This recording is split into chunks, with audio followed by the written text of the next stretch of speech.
And we're back. Welcome to No Direction Beyond, your Starfinder news, reviews, and interviews podcast. I'm Alexander Agunis, No Direction's very own everyman gamer, and I'm joined as always by the most intrepid and persistent Starfinder this side of the galaxy, James. All right, I used to write code switch. Well, everybody, it's here. It's happening. We're finally doing it. After like 5,000 light years of waiting, we're actually getting to review Starfinder Ports of Call. When did this book actually come out, James? Oh, don't make me look that up. I want to say October, but I think that's wrong. It was September. Gosh, Uh, I don't remember. I feel like this book came out before the June. OGL June. breakdown, right? June of this year? Yeah. Well, Did it really? 2023. 2023. Yeah, it was last year, June of last year. Okay. Whew. So it's been a hot minute. We literally it was like Starfinder news after Starfinder news after James and I doing a big review on like the field test soldier and having people on getting roasted by Thirsty. Like we've been busy. I And know. so Enhanced came out and everything. enhanced came out, so like this book just kept getting pushed back, but we're at a lull. You see, at the end of this month Scoured Stars Invasion comes out, and James and I are both super excited for that Yeah, one. I think So that's going to be a great into for players to get new players into Starfinder and to make people maybe um get a good look at the Starfinder universe through the lens of just one big bad thing, because that's in general what drives people into a game system. It's not the intrigue; it's the think of the oh look the big thing. Let's work with there. yeah, I'm hazarding a guess that uh ironically, considering that first edition is over, it is probably going to be a better introduction to second edition than Dead Suns was, or into first edition than Dead Suns one. My mistake. But Yes. like I mean, like this is somebody who has played Dead Sons and for whom it has a special place in their heart. But that adventure, I don't know if it really sells the concept as well as what Scoured Stars could be. I've played less Scoured Stars than you have, James, because I know that Hmm. you've played and run basically everything. Yeah. But like for me, like that entire like first like two seasons of Starfinder was just like a magical time, and I'm excited that it'll be forever preserved in hardcover form. Yeah.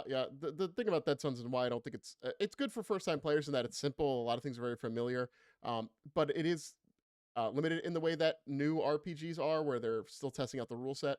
Yeah. Also, there's a lot of setting things that it throws at you and then immediately throws out because they're not important. Yes. So, Yes. having one consistent opponent to go through against the entire adventure path is probably going to be a boon. Yeah. There's a lot of weird stuff in Dead Sons, that's for sure. But we're getting ahead of ourselves by about a month. We're gonna pull it back to Ports of Call. So, James, what is the what is the on the tin cover selling point of this book? What would you say? It's the Michelin star guide to ports around the not Absalom, geez, the world of Starfinder, galaxy of Starfinder. That's a better term. So it goes over 3 dozen different ports of call in varying degrees of detail, and gives adventure hooks for each of them. It's a big setting book that does have some character options. Um, Probably wouldn't say it's a character focus book, but it has a lot of good options there. Yeah, you know what it reminds me of? Did you ever read Distant Shores in Pathfinder First Edition? Yeah. Hmm. I think this book feels like Distant Shores, where it's just like a bunch of like gateway places that your characters could just end up and like have an adventure in. Yeah, because we've had other books like Packed Worlds and Mhm. the Vast and stuff like that, but they were so focused on an area that just having this place where I had to actually Google while I was doing this to figure out where I was in the cosmic disk. Yeah. That's actually a really good place to get started with that because I'm actually going to skip the first couple pages of this because when you talk about like Google where I was, one of the things that this book is notable for is it does a lot of work to kind of like connect dots that have been placed throughout Starfinder, right? It's funny because Starfinder first edition does this thing where it'll introduce a place and like it'll say this is a place that exists, but then like you have no idea where it is in relationship to anything else because a galaxy is such a vast area. So one of the things this does is that it gives us a canon name for the galaxy that Starfinder takes place in, and it gives us a broad map of that galaxy. Um, wow, can we bring that up on the screen for the people who are watching live on Twitch? Yeah. Yep. Yep. Yep. Cool. That is on page 10.8, I believe. So it's like really early. It's called Desna's Path. The idea is that there's a black hole at the center, like most real world galaxies, and it's a spiral galaxy, so it has arms that of like of stellar material that come out of it, and the arms, when viewed in a certain way, kind of look like a butterfly. Hence Desna's Path. There's a lot of references to like not just Starfinder setting lore, but like general Pathfinder universe lore. For example, the black hole at the center of this galaxy is nicknamed in the Pack Worlds Old Rovagug. Everywhere else, it tends to be called the Devourer's Teeth because you know the Devourer is the god of black holes and absolute destruction. But in the Pack Worlds, they call it Old Rovagug, which is pretty fun. There's references to Pharasma with like one of the spirals belonging being named after her because of her holy symbol being the spiral. It's good. There's like a drift lane called Jatambe's Jaunt, named after the founder of the Magambian and arguably one of the most powerful wizards ever to live in the Pathfinder universe. Was there anything about this map or like this galactic setup that caught your interest, James? I mean, the Charge of the Inheritor is a pretty interesting feature where it's just Pabak, and then immediately to Triumph, which is just Space Last Wall, and then Swarm Space. Uh, Yes. it's a drift lane that was made, I guess, to fight stuff, but it's great. Yeah. One thing that's really interesting is that if you look at this map, you see a lot of different places that are actually in this book, but it also gives you an idea of where like other things are. Like the Scoured Stars are on the map. So we could actually see how far the Scoured Stars actually is from the pack worlds. Like obviously it's not a perfect one-to-one ratio, but it looks like it's about twice as far from the packed worlds as like the Vescarium is. Yeah, yeah, and it is. If you didn't read through the Drift Crisis, drift lanes are like hyper paths that go between places that you don't necessarily have to use the west of the wider drift to get into. Yeah, fun story. The adventure that I wrote for Drift Hackers, into the Dataverse, that resolves the Drift Crisis storyline. And that's the book that says drift lanes are a thing. And it literally says, come to this book to learn about what they are, which is pretty fun. I was like, oh, yeah, wow, look at this cool thing. Do you think we should talk about drift lanes next? Since I Uh, feel like that's going to be an evergreen thing to talk about. I imagine they'll keep those going into Starfinder too. yeah, yeah, probably just a brief overview because they're not super. I mean, they're very important, but they're not super complicated. I don't think. Yeah. So like there's this really cool analogy here talking about like if the universe is like a towel tumbling in a drying machine and like the drift crisis is a hole and then the threads become undone and those threads that are still loose are like drift lanes. We're going to ignore that. That's a very fanciful analogy, but we're not going to talk about that. It's basically wormholes, right? The Yep. drift is like an extra reality plane, and these are like it's like currents in an ocean that like they can get you to a place faster than if you weren't.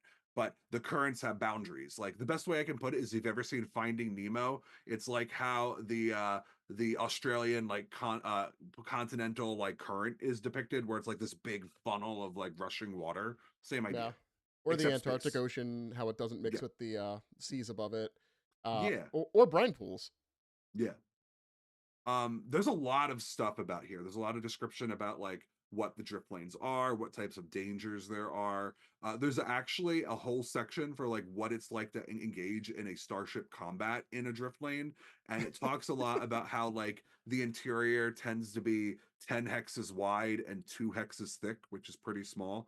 And also it talks about how like you could use ramming weapons to ram your opponent out of the drift lane, and even if they got back in, they might not be at the same point where they exited, which is like a pretty fun way to end a combat. Yeah, when you get knocked out of a drift lane, there's a very large chance that you just get put somewhere else entirely out of the drift. Just anywhere, kind of like the infinite probability drive from Hitchhiker's Guide. Who knows where it Yeah, puts you? Who knows? yeah. Because the idea is that a drift lane is a thread connecting one random point in a tumbling towel in the washing machine to another random point, and like every second that's changing. if you follow the path all the way through, you're going to get to the place that is like the designated lane. Like if you take, I believe, what is it called? The path of not Ahagni, that's in Pathfinder. The path of, I don't know. We'll go to Chombe's Jaunt instead. If you take the Chombe's Jaunt from the Pack Worlds, you're gonna end up in Zybion, the Mahangi based port in this book. But if you fall out, you could end up pretty much anywhere in between, and maybe someplace that's not there altogether. Yeah. Yep. And it luck of the draw. Yep. Or unluck in some cases.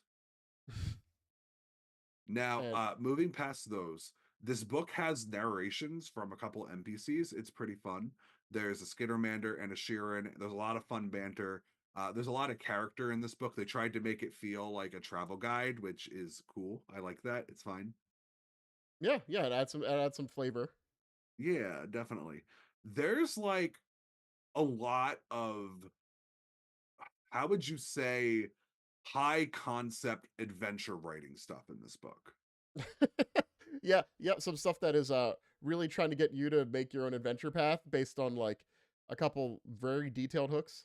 Yeah, so like one of the points that I'm thinking of is there's a section in the book called Galactic Adventuring where like it talks about different about anomalies, and then there's like, here's some opportunities if you find one, here's some threats, here's some character hooks. Maybe as a player you've wanted to study anomalies all your life. And like I think like this section is good.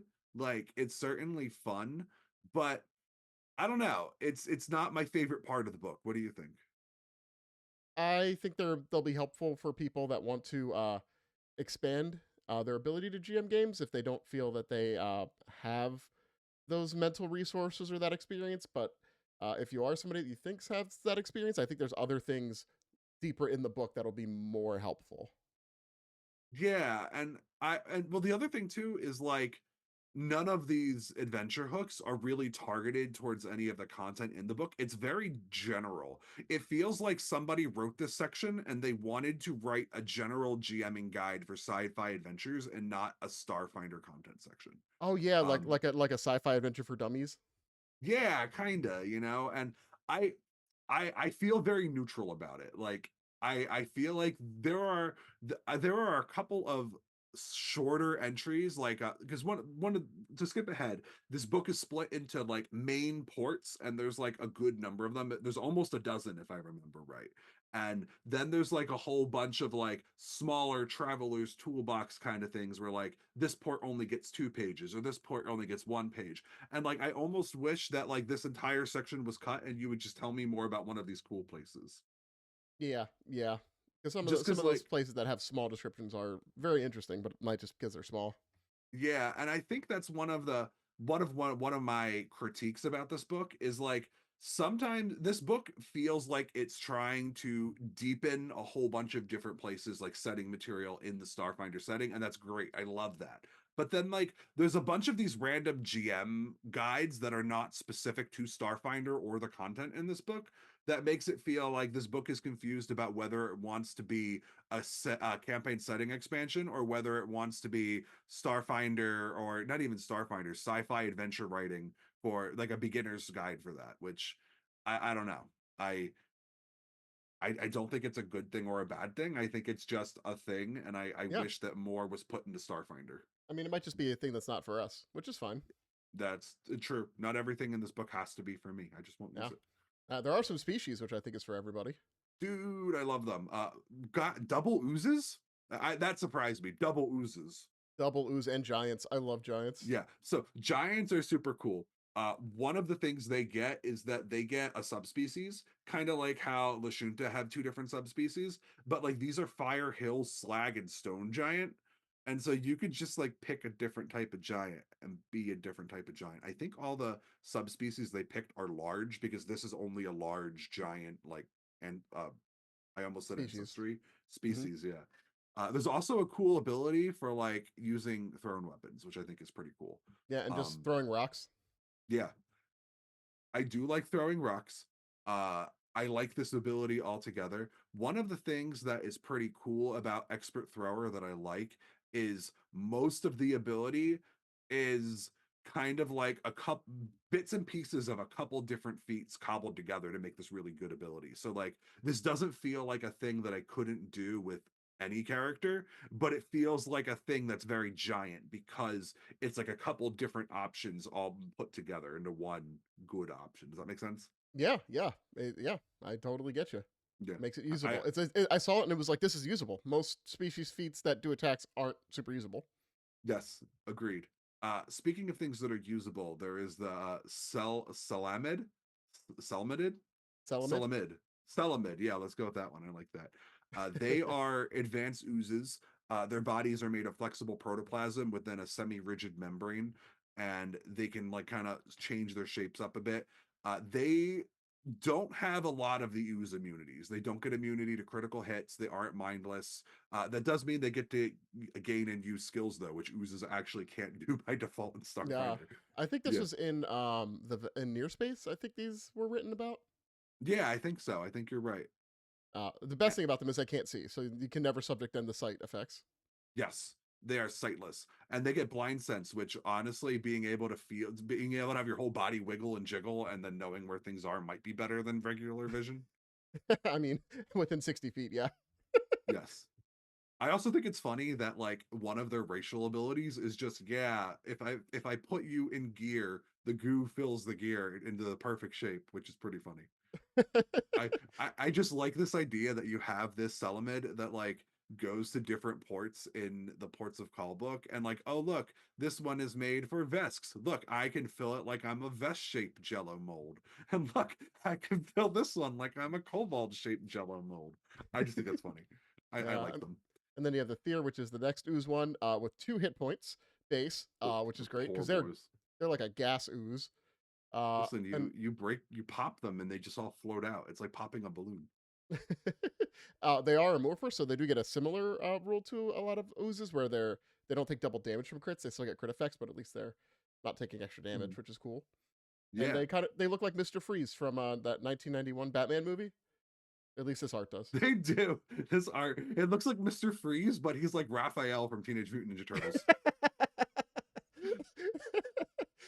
Then you have the Zilgath, which I'm not sure. Are these They're like updated? troglodytes. Yeah, I They're was about to they're ask. Yeah. yeah. They're Zolgath is like, and even in first edition, that is the official like species name, ancestry name of what everyone else calls troglodytes. Hmm.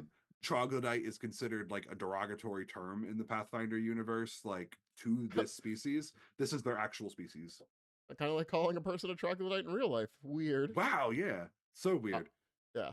So I think these were written up about in one of the Aslanti books, Adventure They Path might books. I have think been. first. So like the unfortunate truth is that Zolgath are kind of like the kicking they're the Charlie Browns of the Pathfinder universe, right? They exist for Lucy to take their ball out from under them. True. If True. it, yeah, so like Drow commonly enslave them in Pathfinder. There's an entire adventure path about how uh Aradin basically stole their magical artifacts from them, and then that caused them to wither and die for thousands of years. Uh, Wow. Basically, I'm sure the Aslanti have done terrible stuff too because Aradin was an Aslanti. Yeah, they are just Pathfinders, like Kicking I, I, dogs. yeah, exactly, kicking dogs. Yeah. And so it's good to see them with a gun and getting their revenge here. Yeah. Then we're gonna skip over expanded downtime. There's more downtime options. Yay. Could Uh, we no we need to pause because James and I are playing in a campaign. We're playing a Horizons of the Vast campaign, and like this, none of these really change my opinion on downtime activities, which is they are all so convoluted that they're basically unusable. yeah. I mean, some of them are fine, but it's you gotta have an outcome with them basically, and you'd have to memorize the system for them. So I think they're fine. Um, Yes, I they're not. guess. I don't know. You're, yeah. I'm gonna stick with mine. I've used mine in that game to good effect. I'm sorry, I'm a soldier. I don't know how to do any of these skills. Yeah, you don't know how to carouse, how to train to pass saves easier? Okay, No, I that's on don't. I you. really don't. I'll I'm teach you. sorry. Oh no, don't. That being said, as much as like again, this is another section that's completely neutral for me, but like as much as I feel neutral about it, one of the best pieces of art in Starfinder is on page 27 in this chapter. This is like my favorite Starfinder art. Like R- absolutely my favorite. It is very cute. It is very like I homey do. and comfy. This is the first time I've seen a Kasatha, and I thought that they were a real being. This is True. this is the most expression a Kasatha has ever had in Starfinder or Pathfinder. I don't know that one that sends starfinders to their death in season one. That one showed me a lot of emotion. A lot of it was Yeah, but none of it was apathy. depicted. None of them was depicted in art. That's the problem. True, If true. they depicted a piece of art of him just sending you to die on an asteroid in the middle of space, that'd be fine. I feel like Thurston is going to watch this show and immediately know which scenario we're talking about. Yeah, yeah. Just the apathy. I love it. It's so great. I know that person hates Yeah. me. That's fine. Do you know what's also great? I like the starship options, the general ones in this next section. Yeah, they're cool. They're starship options. They are. I like atmospheric bubble because it means you can. It's basically a very cheap atmospheric bubble where you can like put gravity and like a breathable atmosphere around your ship. So you could just have that cool pirate ship from Treasure Planet, the Disney movie, where that Hmm. flies through space. Because now all of a sudden, if people like are going to actually fly a starship that's like a regular ship, this thing gives them atmosphere. Maybe that's why the sails work, James. Oh, and there's also the magical wooden holes from a Yeah, place later in this book. Oh, you yeah, could do that. it's cool. It's awesome. I love it. Yeah. I mean, the only thing I thought was kind of cool was they made a tug, just because I They think that's did. funny. You know what? When your ship breaks down, someone's got to pull you back to port Exactly, and the with arcane the rail, crane. which with unerring weaponry. Unerring weaponry is good. It allows you just to keep doing things, even if you are bad at rolling. Boom, you I can know still you love participate. rail weapons. You just shoot them. Yeah, I love unerring weapons. Yep. Yeah. So that's the basics of like the intro chapter of chapter one. Now we're moving into ports, which this is split up into a number of major ports that have like 6 to 8 pages each. Then it goes into a couple of moderate ports that have like 2 pages each. And then there's like, you get half a page, you get a quarter of a page, you get as much space as we cared to put on this one, that kind of thing. Yeah, we could probably spend about a minute and a half on each of these because there's a lot. Yeah, there If really there's are. We are not going to go over all of them, or else we'll be here forever. Let's take a second to talk about some of the standout ones instead, like our favorites. standout ones as a whole, God, you put me on the spot here. How about you go Do you want me first? to go first? Yeah, yeah, yeah. Because I know you, you're not going to want to talk about the obvious one as your pick, so I will make sure the one that we have to talk about is like you know how like sometimes a book will come out and like all the fans know something that's in it and like that is the one thing that everybody wants to hear you say. For Hmm. for this book, it's Galarian World. Yeah, yeah. Yeah, That wasn't my favorite, but it is cool for yeah, one no, reason. it's good. I think it's weird that there's so many grays depicted in the art in this section when they're supposed to be a clandestine like species that nobody knows is real. It's kind of like how Drow popped up everywhere in first edition after Second Darkness said that nobody knew that they existed. Yeah, right. But like aside from that, like one of the things I love is that on page 66 every port has a map that generally shows like how much space it takes up, and those maps vary in how useful they are. But this is the best map in the whole book because they just made it look like the travel brochure of a theme park. It's Yeah, so good. Like it's it's beautiful. perfect. Yeah, I, like I this at is first this I is was art. worried about the like proportions, and then I'm like, shut up, stop thinking. It's just cute. Yeah, no. It's like when you go to it's like when you go to Busch Gardens and all the different like areas in the park are themed around the countries. Of course they're in the wrong order. Like it's they're just theme park attractions. Yeah, I mean, when I looked at this, my first thought was, man, doing the drinking around Epcot thing would be cool on Galarian World, and then the character options they have are about drinks that you get from each of these. So whoever wrote this already knows my fantasy, and I'm very happy Yeah. about that. Yeah, they knew that you wanted Epcot. I am a big fan of like the cartoon mascot version of Tarbafon on page 67. That's hilarious. Like it's great. And they also have like an actress dressed up as Abigail Thrune on page 69. That's also really funny.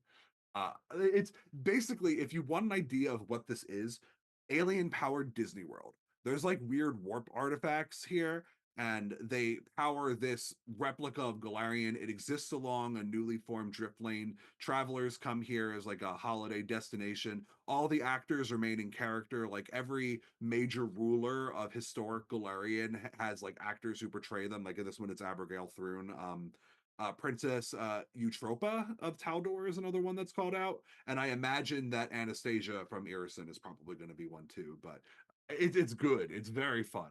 If I think that the amount of enjoyment that you get out of Galarian World, it depends on how much you know about and have experienced Pathfinder lore. If you're someone who has never played Pathfinder or doesn't know Pathfinder lore well, this a lot of the jokes are probably going to fall flat for you. But like Mwangi Land has the Magambian Academy campus where guests can purchase small magical trinkets and participate in classes that teach them the basics of magic. It's Yeah. great. It's just so good. Yeah, I also do like that it was written without the urge for everything to be insidious or somehow terrible. Yeah, Because I think it would be very easy to write it as it's a theme park with secrets, and it's like, yeah, the secrets are the cubes that power everything, but like, here's the cubes, we don't know what they do. Like, yeah. it's not No, nobody insidious. knows. Yeah, Like no, it's it. the company relations with the employees aren't like awful or anything like that. Like, there's a fun little rivalry between company towns where people live, so like, it stayed away from that dystopian Disney kind of thing, which I'm very appreciative of. I like dystopian Disney, but I get that's the easy route. It's boring. That's what I mean. It's so easy. I've already seen it a million times. This just being genuine enjoyment is, I think, is more entertaining for me. That's fair. So, speaking of things that are entertaining for you, I gave you as much time as I could. Now you have to pick one you want to talk about. Is it Amar? Is that Amar? Oh, Uh, yeah, it's like a relic city for the Izalgoons that came back after they threw off the yoke of God. I'm forgetting their names now. The Jinsels, and got their planet back mm. and opened from Kaudrigal, their jealous god. So So, they're they're going back to their old Fallout planet and find out that, oh, there's still some Izalgoons here, uh, and man, they are very different from us who left. So it's about them all trying to get back together and reform a society. There's a lot of other expats from other parts of the Scoured Stars, um, and it's one of those places that actually feels like it has a lot of room for adventure because it is this hyper advanced city uh, that is now inhabited by nomadic tribes of people, uh, agrarians, and then the survivors who stayed on the planet during its so exile. So check my understanding. In Starfinder, when we meet the Easel Goons, they basically have like become Luddite, right? They've eschewed all technology except like the most advanced of their medical supplies, and those they keep in like their buried starships that nobody's allowed to see anymore, right? Yeah. Hmm. So these are Easel Goons that never left to do that, which means they still kept all of their crazy advanced technology. Sort of. They're afraid of it because it's kind of advanced and they don't really know how they made it. So there's some stuff Mm. that they're able to make and produce, but the ones that were the Luddites are coming back now that their planet is open, um, Mm. and not blocked off. So it's about them trying to kind of coexist in this planet that has what they think are horrors that might unleash technological apocalypses or other things. Maybe just more boring stuff. There's a lot of different places for adventures here. A lot of different species that are not scoured stars, or not, sorry, not scoured stars, not like your Vescarium species or your Packworld species. So it's a lot of very interesting, different play. Maybe it's just my preference for the scoured stars as a system, because it is in such change and such flux. It feels fun. Uh, Mm. Also, the Izalgun species is just a fun one to play. They're Gumby. They Yeah. look like Gumby. They Gumby. I like how they can stand as centaur or like all the way up as like massive giants. It's great. But Yeah, speaking about things that are boring, there's a good number of bangers in this section, but there's one that I personally found kind of boring, and I think that as much praise as I want to give all of these sections, it's important to say when like some of them are like eh. Uh, Drift's End for me is the boring one. Let me be clear. This is very well written. It's very clear whoever wrote it put a lot of care and love and did their best with the concept. But Drift's End is essentially one little neighborhood spindle of Absalom Station. And for me, the fact that this is a place we've already been to and is just I hate to say a random deep dive, but like it's a deep dive in a place we already know and kind of didn't need this level of attention. I wasn't super interested in this one. Eh. I mean, What it did you was think?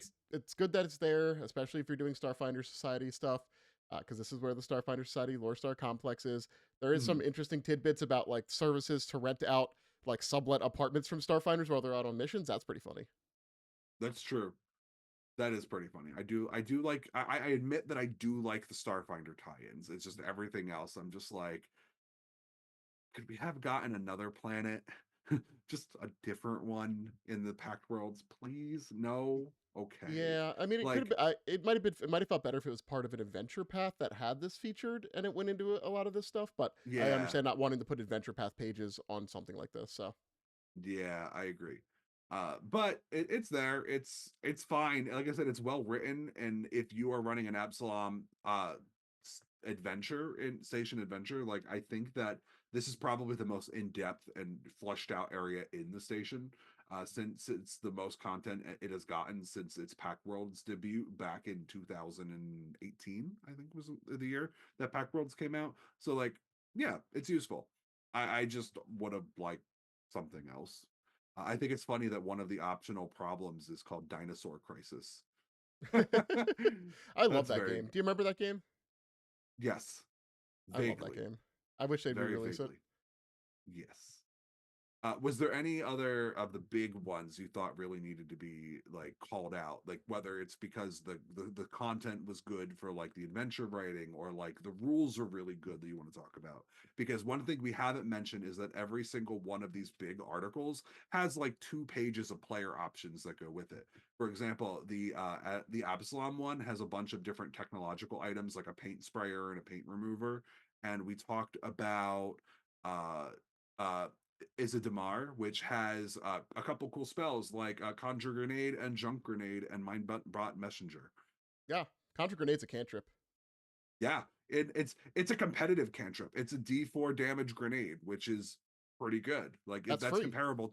Yeah, that's a level 1 grenade, and you can cast it at will. It's good.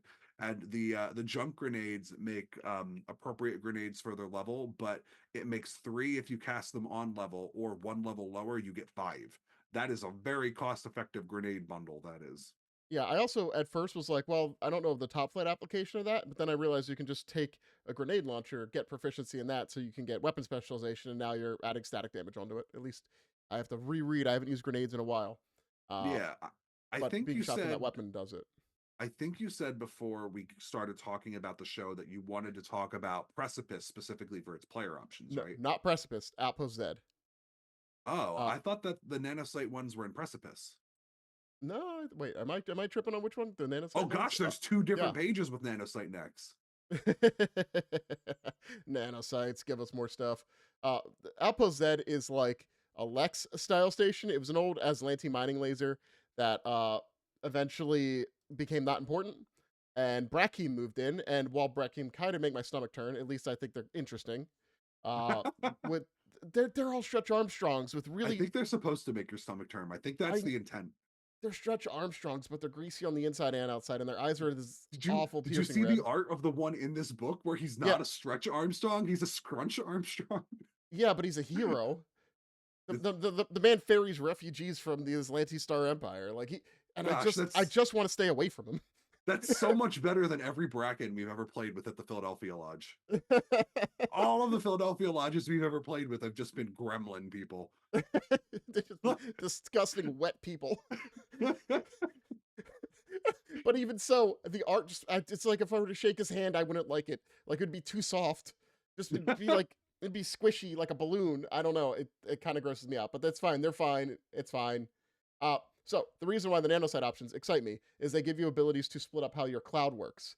If you have a Mhm. nanosite cloud, you do have abilities to like make it difficult terrain to enemies or to exert control in those areas with things like attacks of opportunity. This one specifically allows you to separate it, which you're usually not allowed to do, by 1, 2, and 3 squares per level. And there's another one that allows you to make AOPs with an increased range. So Mm. there's points where you could be a large creature wielding a reach weapon and this ability where you have a reach of functionally 30 feet. Your cloud won't reach out that far, most likely, uh, but you can arrange it into a line off of you that might be 20 feet, where 20 feet off in the distance, if that somebody runs through that square, they're AOPable now. That's very cool. And it could be disconnected from an adjacent square. So you could just make a dumb minefield of places where you can AOP. The one that I really like that I thought was really cool from this section is the 10th level adaptable augmentations, because how that one works is you can choose cybernetic augmentations with your gear array, yeah. And this one says if you choose a cybernetic augmentation with your gear array, not only can you install it into any empty body slot on your body that you want, uh, you can if it has multiple slots, you could pick multiple. So like if you're like, oh, this is normally a leg item and I have a leg item here, that's fine, I'll put it in my feet. And you're like, oh my gosh, the madman, the power. I mean, I I mean, if you mess it up enough, a pacemaker would work in your feet. Yeah, yeah. Or if you made it really long and spindly going from your toe all the way up to your heart. There is also one that I just find hilarious. I don't think it's competitive, but it's fun. Where you if you have the obliterating nanites and feasting nanites, I believe, it is Mhm. an ability that allows you, if you defeat an enemy that is significant, you can stand over the body and have your nanites eat it to regain stamina after the combat. So you can just get rid Yeah, of a body. I mean, like, on one hand, that's horrific. On the other hand, that's situationally useful. And I must be a Kasatha, because on the third hand, that is situationally useful, but not for the hit points. Like, sometimes just getting rid of a Yeah, body is helpful. yeah. I've been in multiple RPG situations where it's like, well, what do we do now? So Yeah. any ability to get rid of those things is a benefit to I'm me. I'm pretty sure that I've been in a couple of them with you in Way of the Wicked. Well, yeah, I had an NPC that was specifically about getting rid of evidence. Yes. Oh, Some Thomas. other neat things that are cool. The Shigoli station has a capricious cat spell, which is basically mad monkeys, but they're cats. I like that. Is it mad monkeys? They're just cats that sit around you, and then they have different attitudes, and you can eat them for their attitudes. Well, they explode when you give them, or they get consumed when you use them for their Yes. ability. So you just get these random buffs and debuffs that you could just kind of use as actions, as move actions or reactions. It's just a fun spell. Yeah. It's I never said it was a good spell, but man, it's entertaining every time. No, they're pretty good. They're like re-rolling fear, mind affecting, pain effect, giving harrying fire, covering fire, or doing little attacks for some damage. Mhm. Third level spell makes it a little high for those some of those effects, but it's fun and it's just surrounded by a bunch of cats that kind of just don't look at your presence but help you sometimes. Definitely. Anduar, the giant city, also has like a big list of feats, and these are not like they're not all. A lot of them are niche, but like all of them are pretty good in their niche. I like Yeah, most of them. Like distant hurler is good. It increases the range of any thrown weapon that you attack with. I like that. Gimme.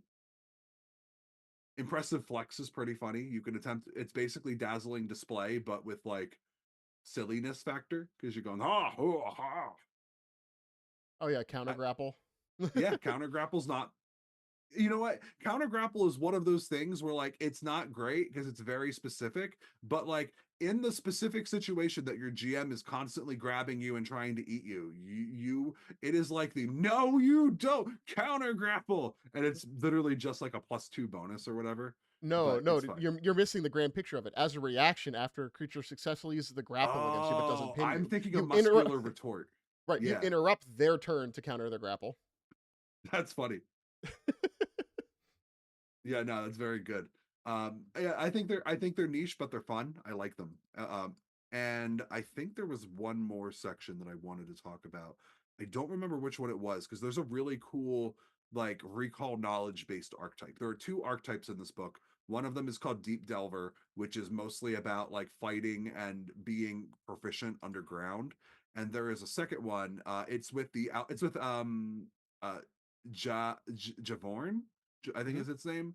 It's called Expert Chronicler, where like they give you a free data pad, and as long as you have the data pad, you automatically remember all events that you have witnessed yourself because you chronicled it, and you can also attempt a knowledge, recall knowledge checks untrained, and then you can also use like the infosphere to better recall knowledge, which is pretty Yeah, cool. Like as you to read, reattempt checks and stuff like that that you've missed. Also, the ability just to take items out, like the vigilante yeah, power from Pathfinder.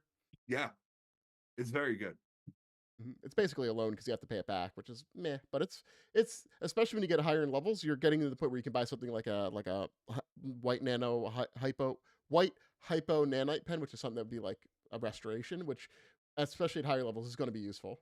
Yeah, especially when like the value goes up and like the number amount of money you have goes up, but then like the items like still stay in their relative power. Like I think that would be a good one. I I think that this is the type of thing where like if the Starfinder developers are looking for options to mine for skill feats, I think a lot of these would make good skill feats. I think that they are useful, but like maybe not giving up a major class feature because like you're losing your ability at second, fourth, sixth, ninth, and 12th. That's like basically every selectable class option from second level up to 12th level. Unless you're using And enhanced and you get free archetypes. that's true. If you're using enhanced and you get a free archetype, this is immensely better. Yes, yes. A lot of these things make a lot more sense in the context of, oh, there'll be eventually something where you can just ignore losing your class features. Yes, agreed. Now, we've talked a bit about the 1, 2, 3, 4, 5, 6, 7, 8, 9, 10, 10 different major like ports. From here on out, from Bulwark all the way down to the Vault of Vorlath, they get like 2 pages each. Hmm. They're much less in depth, and there are no player options to go with any of them. Yeah, but Bulwark is fun. It's just the place in front of the swarm. It's basically the castle of Lastwall in front of Yeah, the World Wound or whatever. Or Lastwall it, was Tarbefon, but you know. it would be really funny if they end like second edition by exploding Bulwark in the exact same way that they exploded Last Wall in Tyrant's Grasp. I was just looking at this. Your maximum item level is 13. That's not very high. No. I I also think it's kind of fun. Like I think that someone was like, yeah, this is Space Last Wall. Like what so like the specialty item is they can get holy weapon fusions up to 20th level, but like why? Like this is against the swarm. Like holy like most of those things aren't inherently evil, yeah. Yeah, exactly. And there's a small one of the smaller ones here that has like 2,000 people that has a maximum item level of 20 the whole time. It's like a What? research station. Yeah. What is it? Seattle in space? I'm gonna have to find it now. I was remembering these things off the top of my head. That's fair. It's so like some of them are uneven. Like it might make sense if it was like depicted as a place that like didn't have stuff, which it kind of doesn't, but it's on a pretty like not a lone route, and it's doing something that's pretty important. So it's kind of weird that it's relatively undersupplied. Here we go. Yeah. It's called Locust One is the name of the station there. Oh, that's the one that liberation. Oh, this is actually one of the ones I don't like. Okay. Hmm. So like this Locust One was not introduced in this book. It was introduced in Liberation of Locust One, a Starfinder adventure. That's the adventure that the healing guns came from. You remember we talked about how like Oh if yeah, you yeah, yeah. yeah. And if you look under adventure hooks, it literally says Liberation of Locust One, and it doesn't cite the fact that they actually made that adventure. That I like that. Why? Like I don't think that that angers me. Is it just confuses me? You literally made this Paizo. Why? It's like, by the way, we made this for you. Go play it. I think it's kind of funny that way. But I was just like looking through these and I was like, wait, these people, these 2,000 people or 3,000 people have 20th level items? And Yeah. yeah, okay. Okay. Well, the reason is because in that book, the locust crystals and the locust weapons that are canonically from Locust One go all the way up to like 17th item level. I don't Ah. understand why it says the specialty item level is 17th, but the maximum is 20th. Like, like that's not specialty. Like that's actually worse than your regular baseline. I don't know. Maybe locust weapons aren't regularly available. Maybe I don't Maybe. Oh wow. know. Oh well. You know what? It's fine. Like I said, I like. some of these are uneven. Yeah. I like there are a couple of them that were like they give me a description of what these cities are, and I'm like, why couldn't I have seen art of this? Like the very next one, Midios, sitting atop a titanic meandering ooze. How Oh does my this work? god, How it's does a it work? Why does it not sink into it's the so ooze? it's so cool. They build platforms through it. I guess that's what they say they do, and it's great. It's because the planet kind of sucks and is always overturning, so you can't build permanent structures. But you just build it Yes. on the absorbing ooze. Yes. It's The great. Ravel station is pretty cool. Apparently, they have a way to like pull energy into the material plane from the maelstrom, the chaotic swarm of like where like proteins live and stuff. I think that's cool. Um, I'm a fan. I think it's funny that Ilseta Wormtouch apparently has a descendant in this book. She's a NPC insert of a Pathfinder writer who's now apparently here too. Cool, I guess. I don't know. I noticed that. I solved that. I saw what happened there. I thought the art was pretty. Oh, the art of her is great. The workings of it confused me a bit, but I liked that one of the places was Beep Boop Arcade because I'm a simple man. Is it actually called Beat? Yeah, it is Beat Boop Arcade. Yeah, I'm a simple man. Just give me dumb Listen, names and I'll probably like it. listen. They draw energy from the maelstrom. I don't think they understand how it works either. It's fine. Beep Boop. Beep boop. Skydock is fine. I like that. I just Sky- think that Skydock is a good name. Skydock just feels like a Call of Duty campaign setting. Well, there is an entire adventure hook here called Bad Sportsmanship that does feel very Call of Duty. So there you go. Yeah, yeah. I don't. It just maybe it's a fighter pilot man or something like that. Just it's just giving me just like I gray shooter vibes. I guess like what gets me is that so many of these like small 2-page ones are like so esoteric and occultic in like their scope. Like my city is built on top of a giant meandering ooze. My city draws energy from the maelstrom. My city is a plane phasing city run by an unlikely outsider alliance. Like I Yeah, kind of wish like those were the ones we got like all the big infos on. Like that's cool. I know. I like this art of this demon with the gun, the Glaber Zoo. I love him. Yeah, Such a he's good boy. a very good devil. And Demon. then He's a demon. Get it right. that you're right. That's true. He would have killed me for calling him a devil. He might have just killed me anyway. But Probably.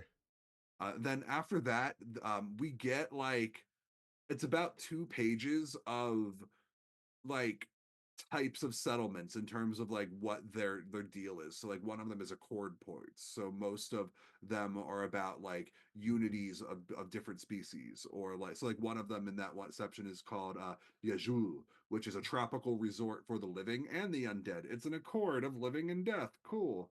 And you get other stuff like there's one for magic ports, religious ports, and tech ports.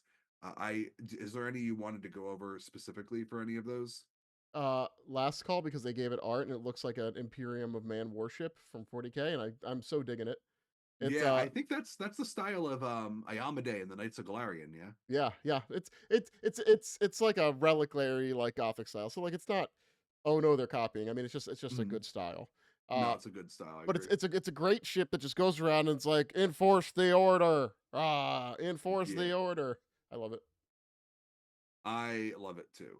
I also like chapter 3 because chapter 3 is mostly like subsystems and other things that GMs can do to try to sell different types of adventures at these ports. Very fun. Yeah, the Um, cargo system. I don't know if you use that in Fly Free or Die. yeah, it looks like I haven't read it hardcore. I played the first like 2.5 books of Fly Free or Die with Leo Glass and also Vanessa was there. Vanessa's great. Hi Vanessa, I hope you're watching. Anyway, I think this is basically the same rules. I think there's a little bit of expansion because it's Hmm. definitely longer, but it's if you've played Fly or read Fly 3 or Die, this is basically the same rule set, which is good. Gotcha. It reminds me of like taking Kingmaker and taking the kingdom building out of Kingmaker and putting it in Ultimate Campaign. Reminds me of the piracy rules from Skulls and Shackles, I sort of. think I think that's accurate. I think it's very similar. Yeah, And then beyond that, there is like whole rules for like different types of I guess free traders and people of interest. So like contacts. yeah, contacts. That's a good way to put it.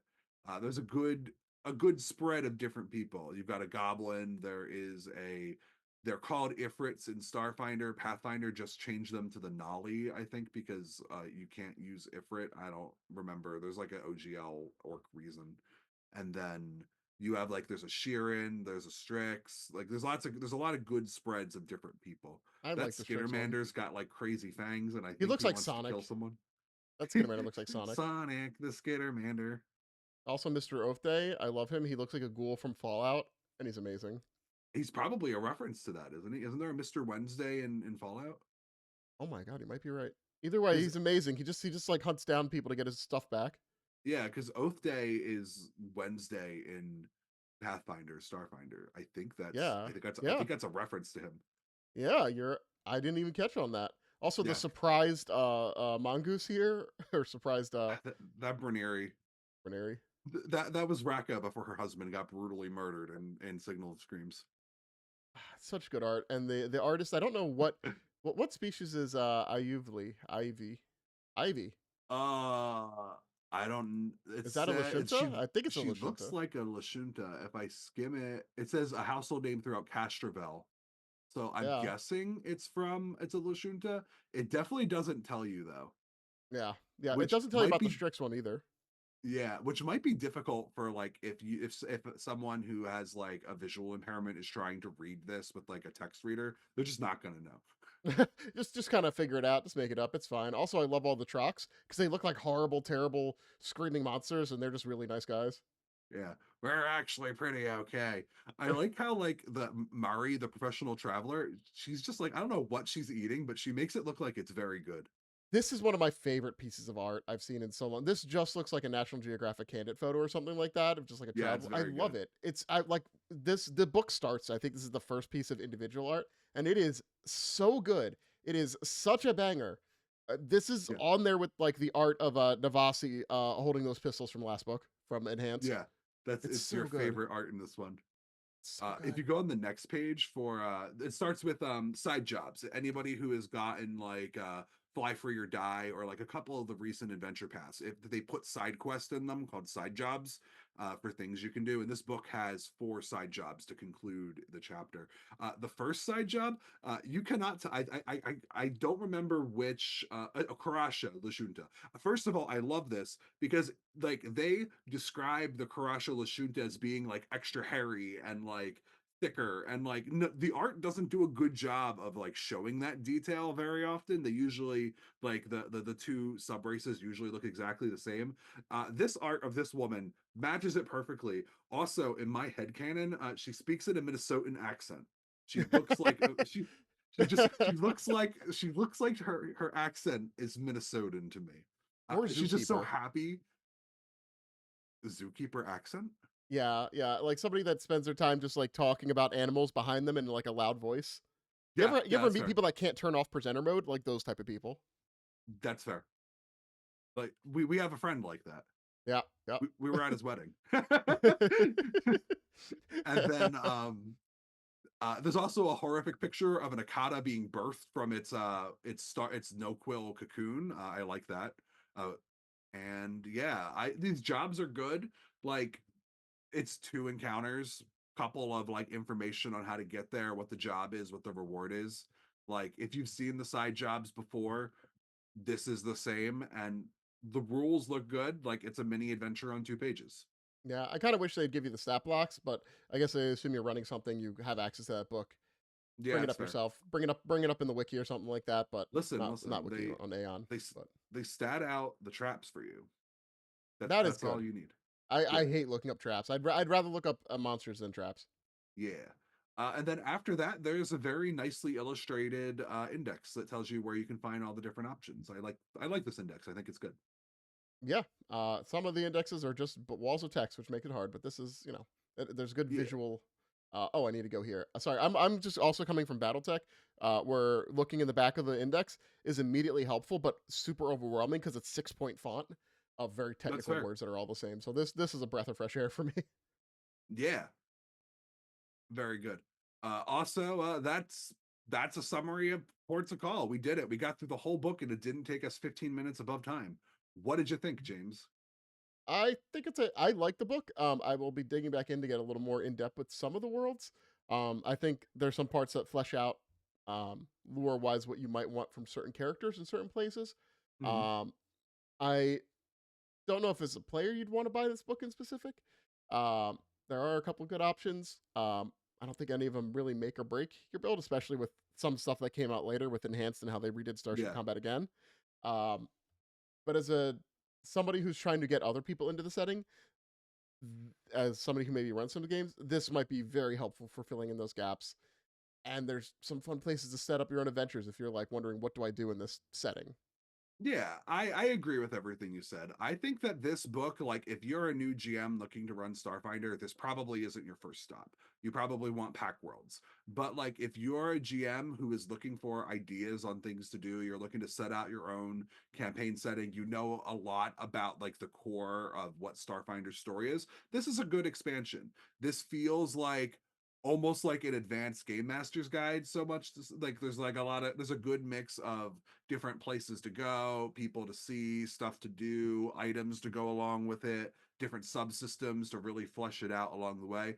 It's solid. I definitely think it's good. I think there are a couple places, like I mentioned earlier, where this book isn't sure what its purpose is. And I think that it could have used a little bit more refinement into like being a tool to know more about the Starfinder universe and less of a general thesis on how to run a spacey game. But Mm-hmm. in general, those types of sections have been sort of my critique of a lot of like the later Starfinder books like Galactic Magic and stuff too. So like if you like that kind of stuff and it sounds like you would enjoy it, I think that it's a good pick. I would definitely recommend getting it up, picking it up. If you're a player and you're looking for options, enhanced is probably what you want more.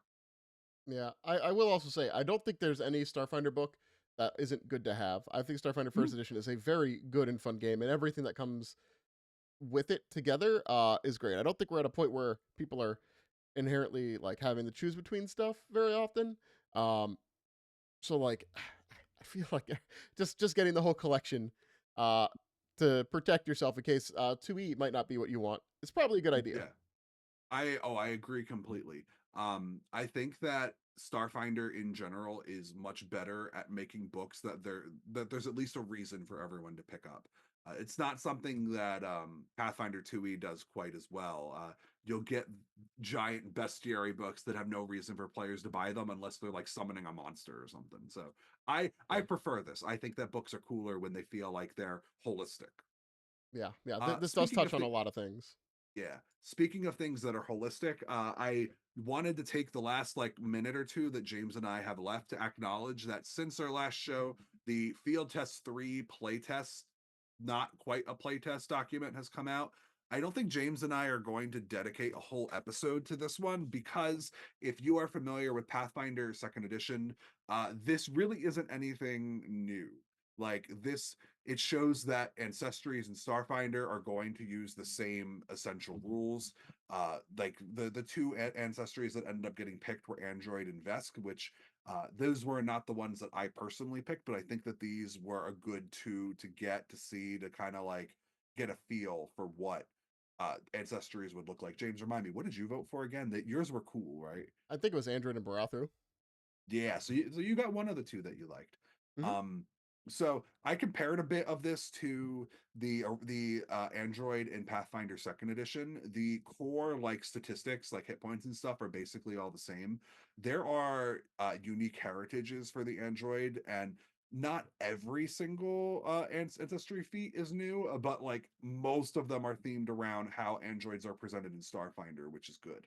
If you are a fan of the Vesk, especially, one of the things that I noticed immediately, having written a whole bunch of the Vesk options in character operations manual, uh, this field test did a much better job than anything I've ever seen from second edition for Pathfinder in taking old concepts from the first edition and translating them into second edition. One of my personal thoughts is that it can be frustrating to jump from first edition Pathfinder to second edition Pathfinder because you feel like your entire character is gone because there are not easy translations for a lot of things, like talking about everything from alternate racial traits to classes to sometimes even entire races into ancestries just don't exist yet. And here you kind of get a look at this, and like not only are they conceptually the similar, but in a lot of places they have the same names.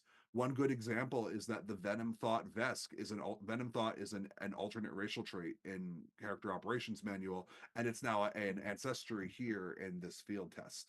I think that overall, this is a really good direction in order to move to make sure that there's a logical bridge from the old edition to the new edition. And there's just a lot of cool stuff that's neat. One of my favorite things is there's a ton of Vesk feats that are based around being blessed by Diamertash, which is pretty fun. Hmm. I'll take your word Yeah, for it. definitely. I'm hoping that when we get this out in gosh, probably Gen Con this year, that James and I will be able to sit down and like play some play tests together with some of our friends and talk about the experience kind of thing. I'm looking forward to it. I think it'll be good. Yeah, I'm not a huge fan of Pathfinder Second Edition, but I'm more than willing to give games a try. Um, Yeah, my taste may change, and this is a different game, even if it is compatible. truth, truth. And who knows, maybe we'll be extra spicy and like let you pick stuff from second edition Pathfinder too, so you can make complex, intricate characters. Maybe, maybe. Or you could just play a Vesk who beats people up. That's fine. Well, thanks for joining us on No Direction Beyond. We would love to hang out with you more. So if you enjoyed this show, please go to nodirectionpodcast.com. There you can read all sorts of different articles that our wonderful blog writers have posted. Also, we put links to all of our podcasts up there, so trying to make it easier for people to find. There's also a link on the right hand side that'll take you to our Discord. Our Discord is a place that's super chill, lots of fun games and gamers to talk to. So if you want to talk Starfinder with anyone from me to James to anyone else in the Discord, feel free to pop in on and hop on by. We work really hard to keep that a really positive place for good discussion. And James, do you have any shout outs you want to make? I want to shout out to Mirror Wolf and Lava Being for hanging out with me and chatting. Yeah. Thanks. Remember, we record this show live. We try to have it out like our notices out better, but this one was a little bit rocky. For those of you who actually none of you know, I don't think James even knows. I am trying to get a certification in my behavioral health field, and between the time I started and where I'm at now, the task list that I need to sit for the examination changed. So I had to go back to school for 3 classes, and I have to take all 3 of them now because the classes are going to be phased out. The requirements won't change for the task list, but the class is preparing to change for like 10 years in the future when the next time the task list changes. So I Hmm. was basically like, guess I gotta basically be a full-time student for a semester out of nowhere. So I'm a little bit discombobulated right now, but usually I try to have everything out a little bit quicker. This time was just slow. Yeah, I mean it's fine. I mean usually we get the podcast up by the following Monday or Tuesday. Yeah. So yeah, glad we could be here today. I always ping the Discord though. So if you're typically available Wednesday nights and you turn on those notifications, when we're ready, I'll ping. We're getting ready to start now. And then if you drop everything, you can always join us here at No Direction Beyond. But only if you go beyond with No Direction. That was the clunkiest I've ever done it. I'm so sorry, everybody.